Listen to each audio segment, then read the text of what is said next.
Hey guys, meant to get this video out on Friday, but I got a little busy. So here it is on Monday. Hope you enjoy it. A little bit of a tactical back and forth with my opponent in this particular video. So check it out. Let me know what you think in the comments, and like the video if you enjoyed it. Hey guys, Brian Castro here from Better Chess Training, and in today's video, I'm playing a standard game on the Internet Chess Club. The time control is 15 minutes per side with a 10-second increment. So 10 seconds will get added on every time that I make a move or my opponent makes a move. Okay, and it looks like this is the English opening, kind of English ready complex. And here we will see if it transposes into a Catalan. The plans are fairly similar, and yes, it has transposed. So this is a variation of the Queen's Gambit decline. So we shall play it as such. Sometimes in these openings, the pawn gets played to d3 instead of d4, and you have to plan for it differently. Okay, queen to c2, fairly straightforward. And c6 is the typical move. So far, we are in my base of knowledge, but not sure how long we will be there, so we'll see here. Okay, so queen or knight b to d2, and the typical plan here for black is to develop this bishop here to b7.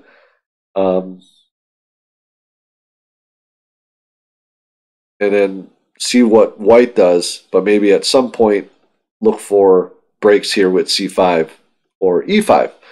White also has this e4 break, so I'll go ahead and play here. In some variations, this bishop goes to a6 to attack this pawn. A lot of that is to invoke white playing his knight here to d2 instead of c3 to put pressure here. But because he's already on d2, I will often play it to b7. And then play this rook over to c8, so that if he ever wants to open this file, it will open up this nice file for my rook. So I believe we're still in kind of opening theory.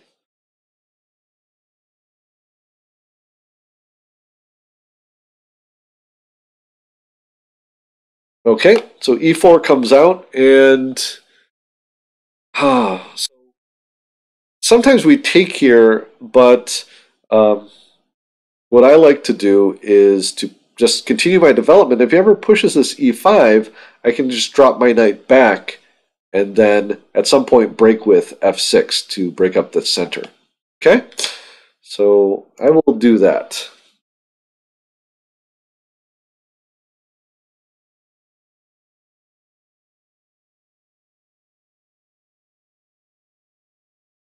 Okay, just a quick note here. Depending on your level of play, it's important to have these systems as part of your opening repertoire, understanding the different options. And I'm actually writing an article about this for Chessable.com that will probably come out in a couple weeks. So I will let you know when that comes out. But a lot of it depends, of course, on your level of play and some other factors, as well as style and preferences and that type of thing. But it's something that it really helps you to practice other aspects of your chess if you're not spending too much time thinking about the opening. But in any case, we'll get back to the game here. So he plays his rook to e1. And here, I guess I'm wondering if I should bring my knight to c7 first, just in case he tries to bring this over. In case he takes here, I could have an option of taking back with the knight, or just bring my rook over. I don't think it matters at this point. The one thing I want to be careful of is this potential kingside attack, which is often the way that white will pursue, the type of plan he'll pursue. Kind of like a King's Indian attack with moving this knight over and then uh, potentially bringing the knight to attack these dark squares via h2 after h4 is played, and then to g4. So we'll take a look here. You can see here I have a slight space disadvantage momentarily, but it also allows me to potentially have some openings here and break with these pawns as well. In fact, here in this particular position, this might be a good spot to do this because taking here would not necessarily be good because then it kind of this pawn becomes a little weaker as well. So what I'm thinking here is c5 is an option. And the reason for that, by the way, is because this pawn supports this one and I can undermine it. Also, it prevents him from playing c5, which isn't much of a threat now. He really wants to develop this bishop along this diagonal here. So let's see, c5 is an option. The other option would be something like, although maybe not a great option, would be something like b4, which is sometimes played in this position. However, he can then lock up the position here. That would be if his pawn was still on d3. So I think c5 is the move I'm going to play here. Maybe we could have played knight to c6, 7 first. Now if he captures here, well, I could capture with the bishop. Okay, so let's see here.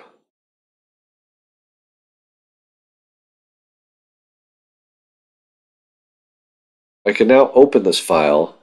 However, if he takes back with the knight, that kind of has some potential over here too. So I have to be careful of that. But it does open this half-open file for this rook. Also allows me to get maybe my knight to c5. So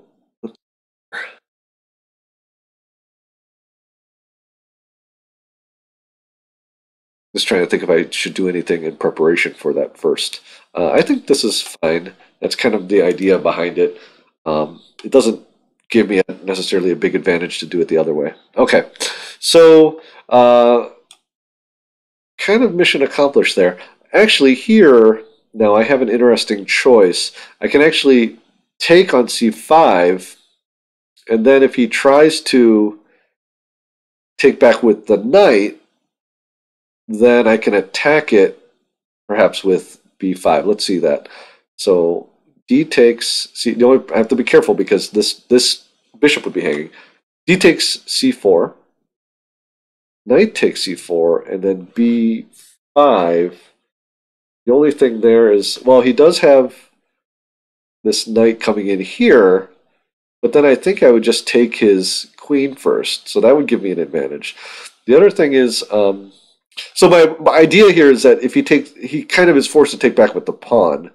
If I take back here, he takes back with the knight, and I play b4, what else can he do? He can take here, but then I just win a piece. So I think that is good. I think it just gives him a weak pawn. So I actually like that move as well. So let's go ahead and do that. Okay, so he has to take back with the pawn, which is what I suspected. And now this kind of frees up my position slightly, which is kind of nice. And can I put more pressure on this pawn now? Or should I put more pressure on this pawn?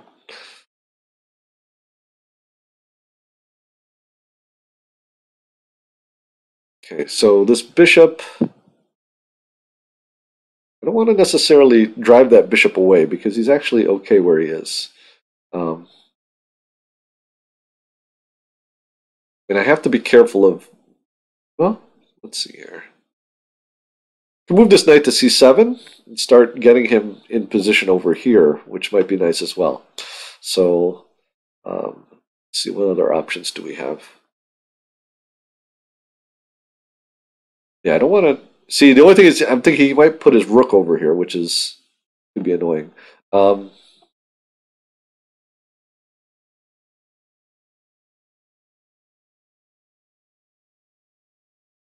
see.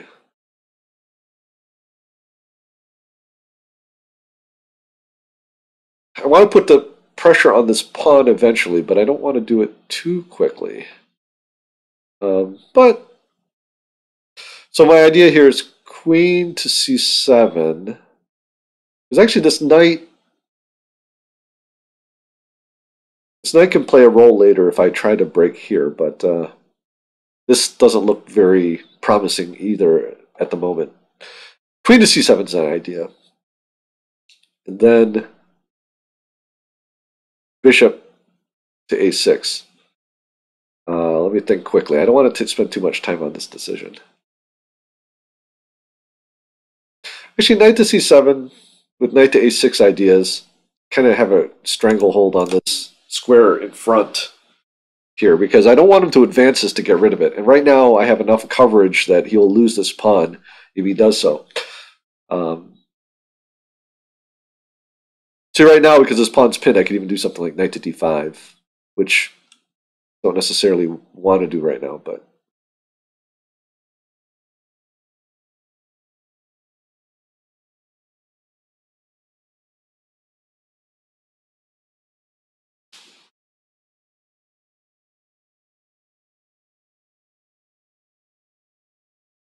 So my main target is this c4 pawn. So this knight maneuver is protecting or covering this square so he can't advance it. Because that's what he'd like to do, is advance it. He's got this half-open file, which at some point maybe he could take advantage of, but I don't think he can right now.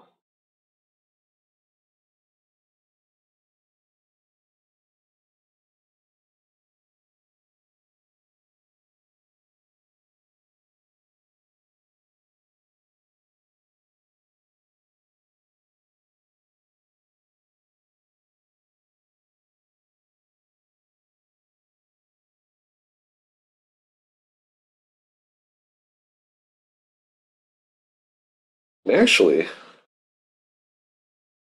I've got some interesting possibilities here with even a move like knight to b5, as this pawn is pinned, attacking this bishop. And then let's say his bishop goes back to e3, then bringing the knight. Okay, so here he's threatening. Well, I guess did he just drop a piece here?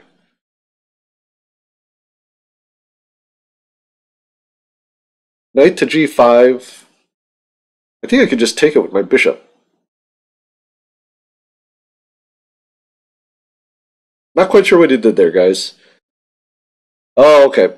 Well, I guess that is the case then. Here trading light square bishops. So he was threatening checkmate, so I had to take care of this, but then he took this bishop. So that's a little tactic I missed.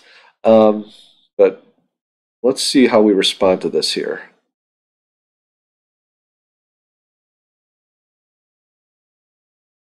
Now I can just retreat, cover the square again, or I can take this knight now, or just attack this bishop here.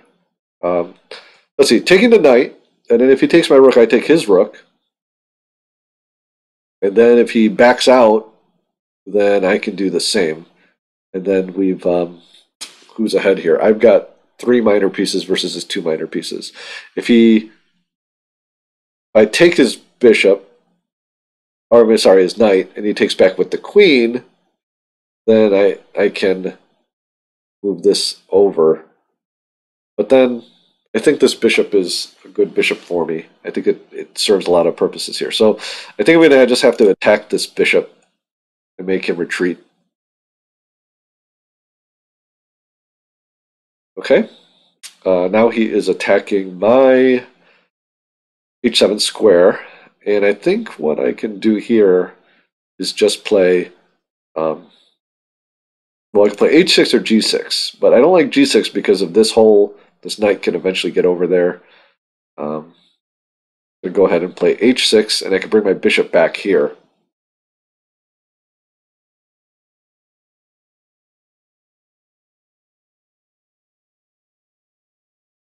Now, I do have a little tactical nuance of my own, in which I can, well, if he allows me, take this guy.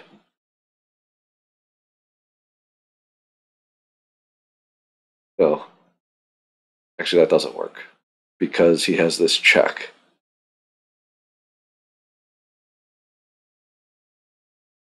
Well, I take. Okay, he's going to push me back first, so that's fine.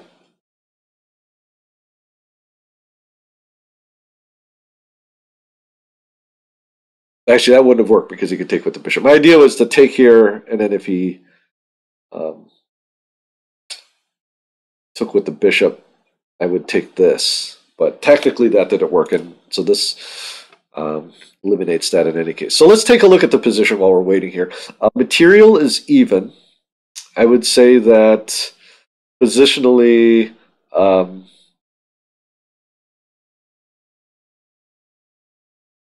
he has more space, but and the two bishops. So he actually might have a little edge here, but I don't think my position is. I wouldn't say my position is bad at all. I'm gonna. He's lining his rook up here, which I do not like. Um, so what I'm thinking I might do is improve the position of my knight first, and then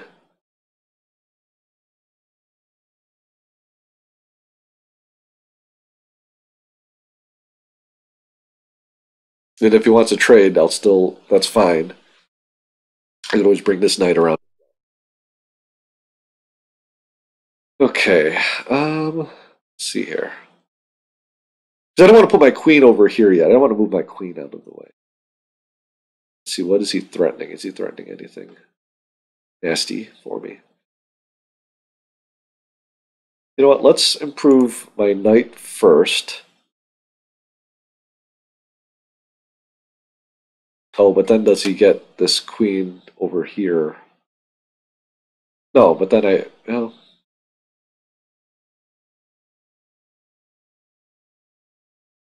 see here.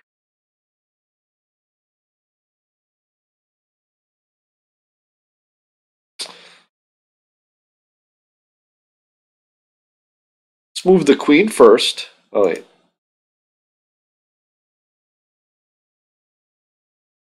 Let's move the queen first.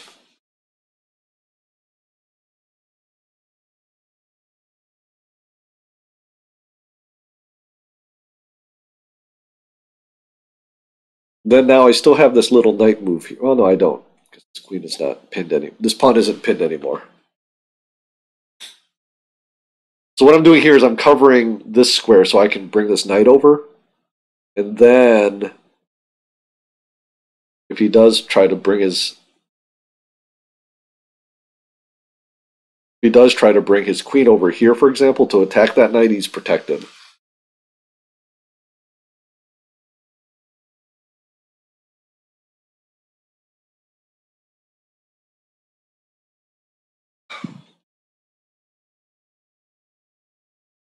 Okay, he's going to check me, and that's fine.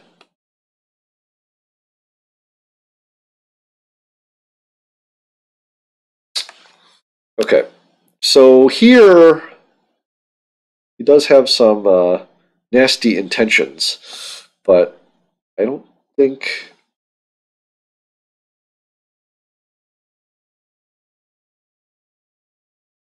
I don't think I can take this safely because of knight to f6 check,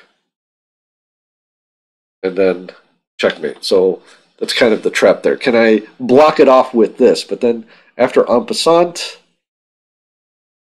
gets a little. Well,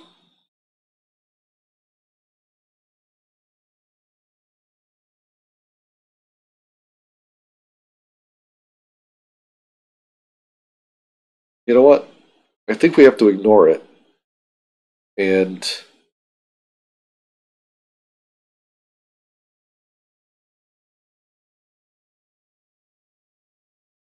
actually, can I play this? Knight to b5, attacking this bishop, and it's now his queen is pinned because there's no covers there, although he can.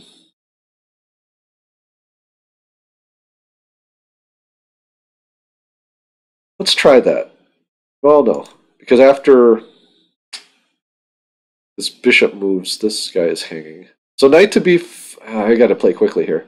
Let's try something a little crazy, guys. We're going to go knight to b5. And right now, this pawn, I think, is pinned. Running low on time here. I noticed that a lot with these videos. But let's see if the tactics work out here. Normally, like I said, if I had more time, I would calculate this out to make sure it worked. But sometimes we need to take certain risk. And I think I've got a lot of things covered here, but... Okay. So this was part of the idea. Is that now...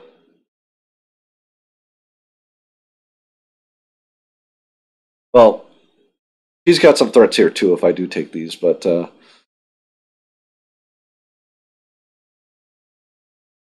part of this was covering this square, but can I take it now safely?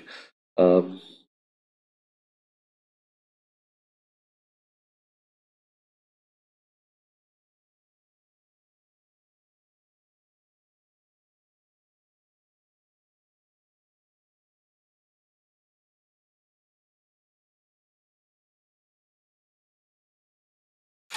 think I can, because the idea here is that he's going to be opening this up here.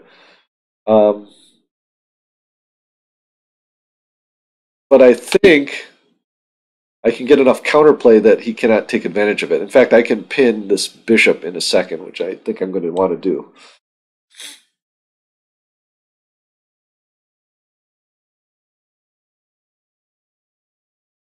So now this is I'm a pawn up, but he has a lot of pressure on my king. However, I don't think there's a way he can checkmate me. And now I'm actually I'm threatening to take this guy with something like f5, but this my e6 pawn is not protected at the moment. I do need to be careful here. I think my next action is bishop to c5 if he lets me. And notice here, these pawns, he now has some weakness of his own, or some openings of his own here along these light squares. What he should probably do is bring his bishop back, because that would eliminate any of those tactics.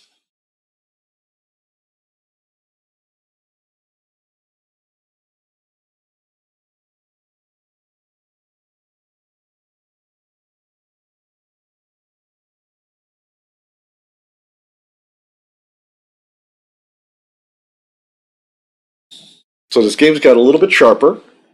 I think I have some some nice things in my position long term. However, it is a little dangerous for me. I don't see any way he can break through at the moment, though.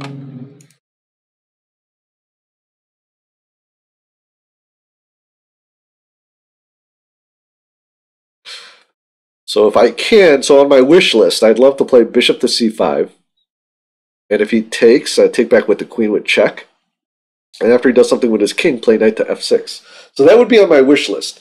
What I could see him doing right now is maybe playing something like bishop to e4. He's got a nice little position there. But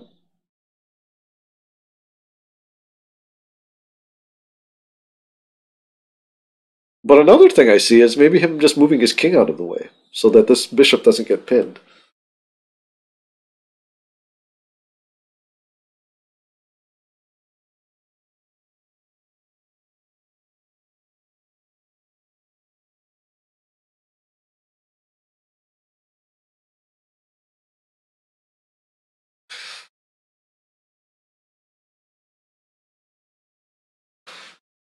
So this will be a nice game to look at. There's a lot of tactical things that just happened.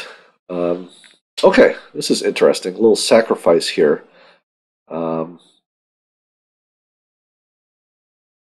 think what's the idea here is that he wants to get this guy in. Now, what if I take here? What is the problem with that?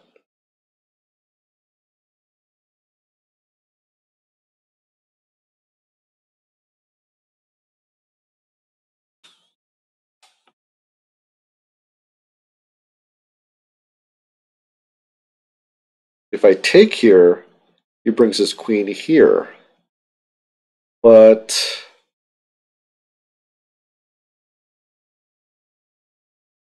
couldn't I just defend it with, oh no, let's see.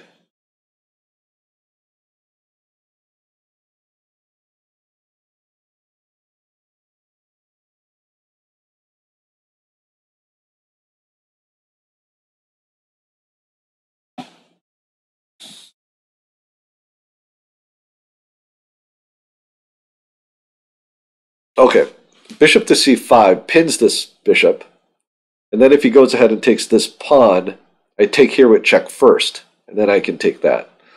So I think that is the move. So his idea here is that this pawn is pinned at the moment, so he can take here on h6. However,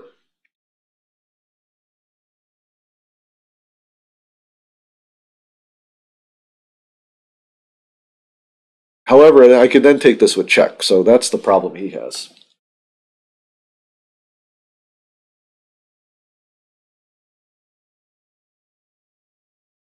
And now I'm actually threatening to take this. Well,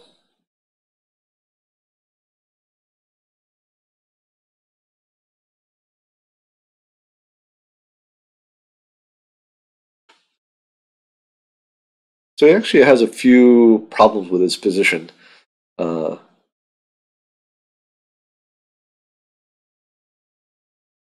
he needs to be careful of. But I have to make sure I respond appropriately as well with the 4 minutes I have on the clock.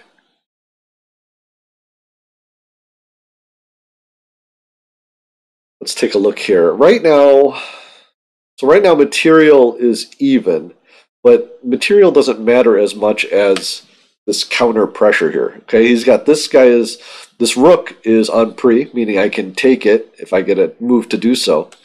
This bishop is pinned here to this king, but he has a lot of firepower coming down here. So if there's a way for him to break through, he's going to want to try to find that. And I am defending myself with the skin of my teeth at the moment.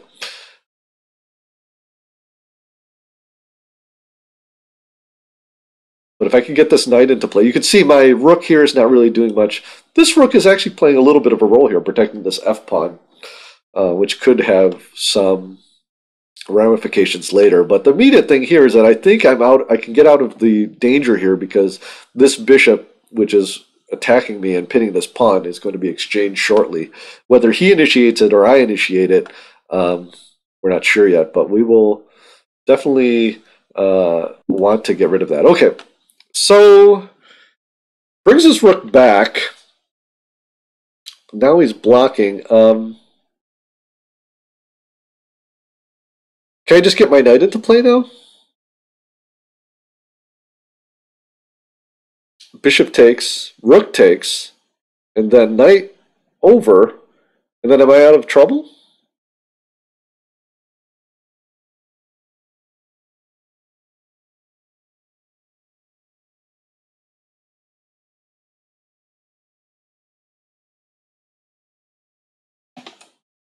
Can I even delay that? Like knight to f6.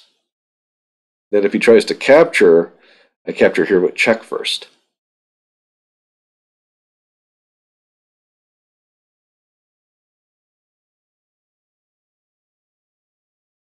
That looks a little dangerous too, though. And that way it prevents him from getting his rook.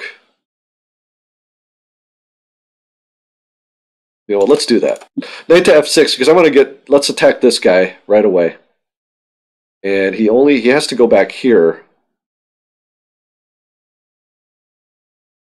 Probably the best for him would be to take here, and then I take back with my queen. The reason why is if he moves his rook here, or his bishop here, then I can take this for free. Okay, he can attack my queen here, which would give him a little time.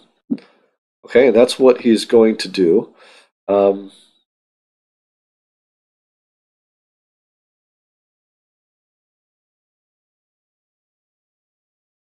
I'm considering something, sacrificing here. Bishop takes d4. bishop takes c8, and then bishop takes with check, and then I take back here. I'd have a bishop, a knight, and and two rooks versus. That looks too good. That looks really good. All right, let's try that. Let's try that. If he takes back here with the rook, I just move my queen over here to c5.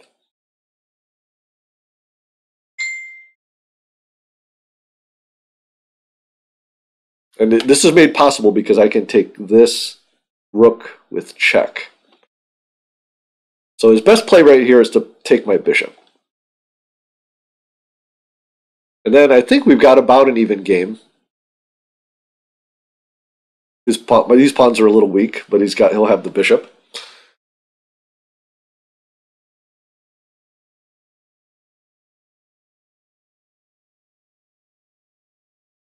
Okay, and that is as expected. I'm going to attack that rook.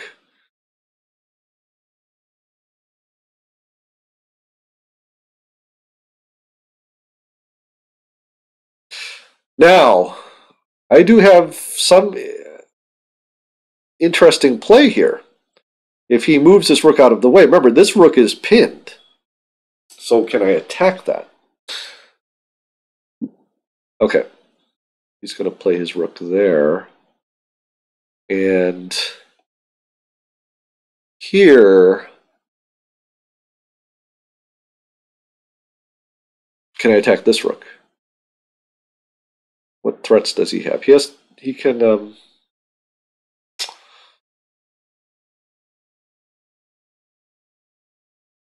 I'm going to attack this rook.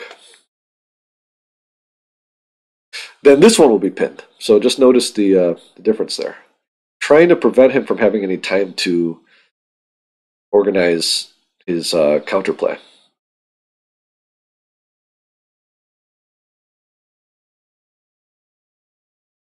Okay.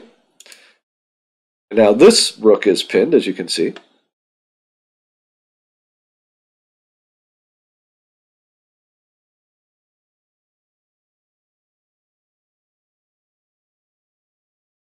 Okay, he moves that out of the way. Let's see here. I can actually trade rooks, but I don't think I want to do that necessarily. Can I get this check in? Will that do anything for me?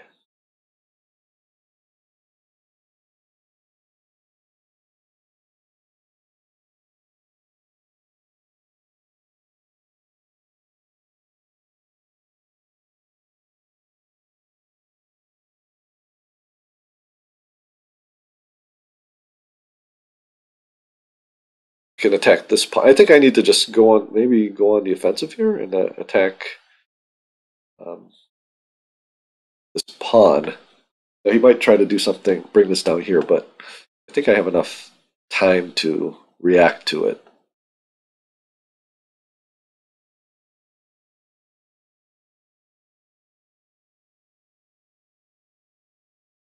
I have to be careful because my back rank can become a little weak here if I'm not careful about it.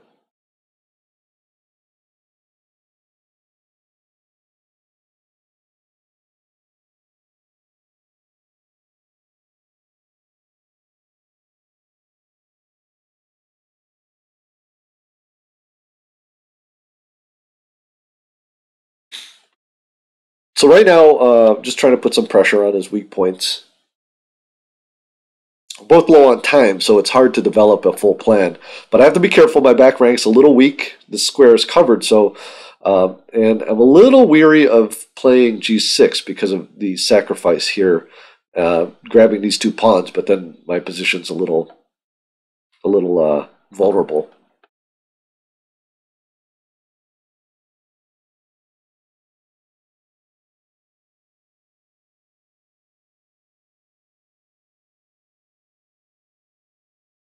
This queen move here is also potentially penetrating into the king position here.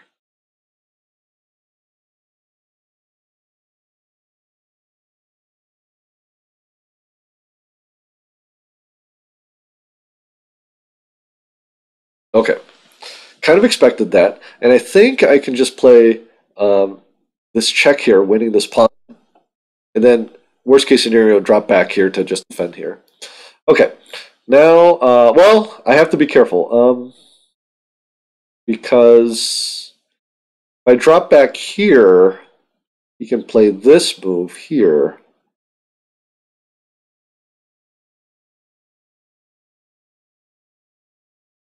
But it is protected at the moment, so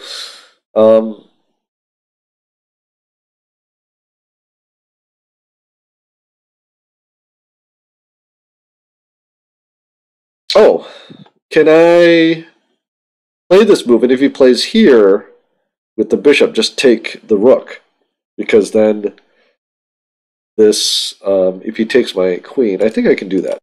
Okay. And now I can actually take this rook. If he takes with the queen with check, I can just bring the queen back to protect.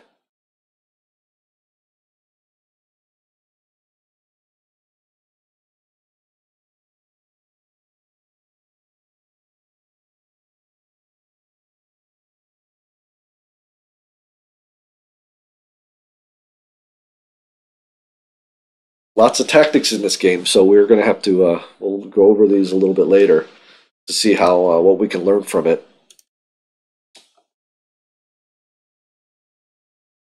Okay, there it is, and here. So the idea: I take the rook, and then he takes the queen, and then I take his queen. So I think this works because there's no checkmating threat. And maybe he missed that. He thought that.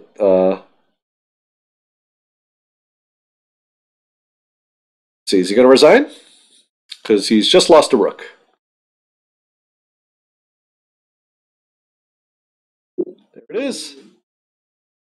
Good game. And that was fun. Finished on a nice little tactic there.